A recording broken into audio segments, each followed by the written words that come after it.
People come from all over the world just to see the snake dens here.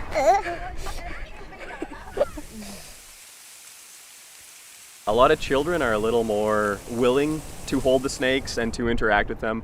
Sometimes the adults are a little more apprehensive, which I think is kind of odd, that it's almost like the fear of snakes has been built into people as they grow up. I do not like snakes because they're a little unpredictable, and I'm doing a terrible job pretending that I like snakes. Here in the inner lake of Manitoba, Canada, is by far the largest aggregations or concentrations of snakes anywhere in the world. The inner lake of Manitoba is so plentiful, or why snakes are so plentiful here, really goes back to the geology of the area. Temperatures can reach 50 degrees below zero. And so a snake, being a cold-blooded animal, they have to be able to survive those winter temperatures. So that here in the inner lake region, the limestone bedrock is very close to the surface. And so that allows the cold and the water to crack and fissure the limestone, and it makes great big sinkholes, and that enables the snakes to get below the frost line during the winter. There's a very limited number of these den sites. So all the snakes in an area have to go to that den site that's in their region.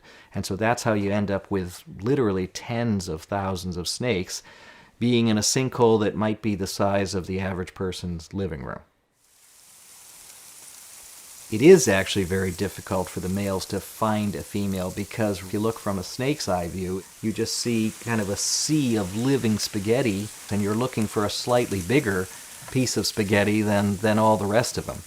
They'll detect the female sex pheromone. The males are very easily able to then go past all the other pieces of spaghetti, if you will, and home in on the female.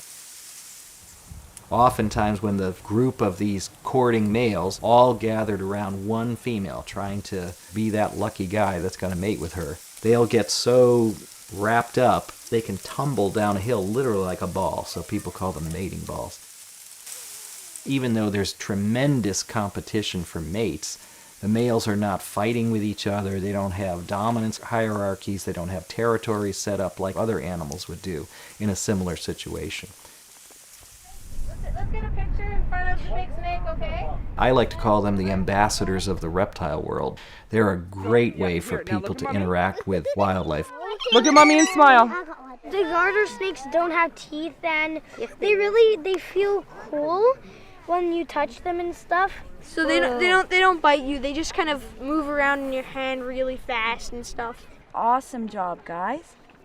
Obviously all the snakes here are harmless. The dens here at Narcisse have been set up through Manitoba Conservation, and the boardwalks have been made and they're regulated. So it's a nice place for people to come visit with minimal impact on the denning sites themselves. Way back at the turn of the century and even through the 20s, 30s, and 40s, people had a pretty bad attitude about snakes and trying to clear them out. Just times have changed a lot. I think people are much more environmentally conscious. Really and truly, having these healthy numbers of snakes means you're living in a healthy environment.